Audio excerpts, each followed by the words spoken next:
Well, I recently interviewed Tito Ortiz, who recently had a fight that he won against a WWE guy. Right. And one of the most fascinating things to me during that interview was he started to break down all of the operations.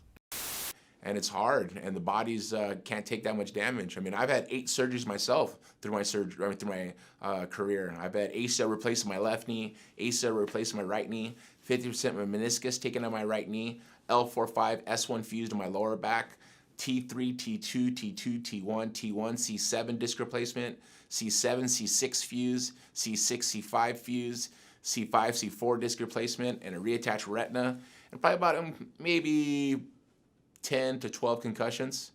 And, you know, that's probably about as much damage as I sustained, but I continue to do it because I love it. And broken bones and concussions that he had. And it was like the longest laundry list I've ever heard. This guy's been destroying his body for decades. Yeah. Decades. The fact that he's walking around to me is like just kind of amazing to me. It almost reminded me of what was that movie? The Wrestler? With Mickey Rourke. Mickey Rourke, where he was, you know, he would go to like that convention and then he'd look over and like all these other guys would have like prosthetic legs and like they were just all messed up. And I think you talked about in one of these interviews about how you're glad you never went into MMA full time because all the guys that you know who are retired now are just physically in very bad shape. Yeah, I mean, there's not one former champion in boxing, MMA, that I want to trade places with. Mayweather? Eh. I didn't think of that one, huh? Mayweather. I stand corrected. You stand corrected. I just found a flaw in your theory. Well, definitely not MMA. Put it that way. Yeah, Mayweather, who's a relatively light guy. Yeah. Got $1 billion. Good point. Never lost. Exactly. Never took any real damage. Yeah, man. But my God, fighters really need to like really study Mayweather. Yeah. I don't understand why people don't. I don't understand it. It's like everybody should be yearning to fight that way. You know, that was so funny. You're like, didn't think of him. Yeah. But is anybody in MMA, like UFC or whatever? No, there's nobody I would want to trade places with. And you have a season where you're known, and then the rest of your life you have to live, and your health is the most important thing ever.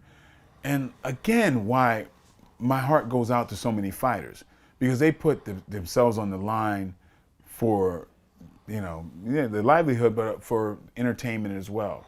Well, it's all entertainment. Yeah, but you think about it. Do you know how many fighters I've cast in movies because I respect them so damn much? I'm probably on 25 of them. I mean, from UFC and from just a lot of them, because I don't know, they're heroes to me, and my heart always goes out to them, and that's why I want to help and I want to train. I enjoy. I've been training with like champion fighters since I was 17. It's not a thing about they take it easy on me because I'm known or whatever. It's never been that. I've been doing that. Like, I've trained with Bill Wallace. I was his sparring partner when I was 17 years old.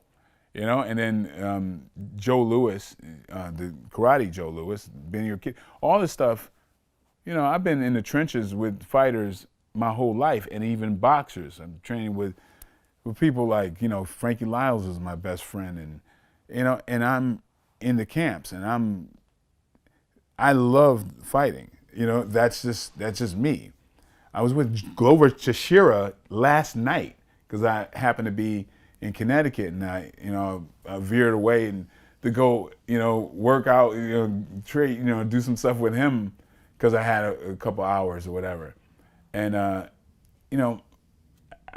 it's it's the thing that I've done the best. Actually, it's probably my best skill in my entire life, and I've gotten a chance. I've been one of the luckiest martial artists and fighters ever because I've gotten a chance to work out with the best of the best over years, and steal from them. You know, and it's just such an enjoyment so I can like help out other people and learn from them and steal from them as well. It's just something that I'm just into, and it's pure. It's not for any kind of, I don't know, for awards or money or whatever, but it's because I love to learn and I love to do the art. Well, aren't you supposed to do an MMA fight coming up? Me? Yeah. No. No, you might have been thinking about the 30-man fight that I was doing. Like I'm in one of my styles is called Kyokushin, and it's kind of like the Navy SEALs of martial arts. And being in that style, you have to be pretty damn resilient. It's hard. You get broken bones in it. It's bare fist. Oh. Yeah, and so what it is, it tests your will. And that's the most important thing is your will. To complete anything, you got to have a strong will, and that's what it's about. Even though, you see my body is a byproduct of what I've put my will through. You know what I mean? People think about it from the outside in, but it's actually from the inside out. And that will that says, you will not stop me. I will overcome all obstacles. That's the important thing about martial arts. That's what makes you dangerous is your will, not just the skills, but the thing that's driving that skill is to say, you will not stop me. I will go through you. You cannot win. And that's a strength of will. But you apply that to your life and say, this obstacle, you will not stop me. Mm-hmm. I will get past you.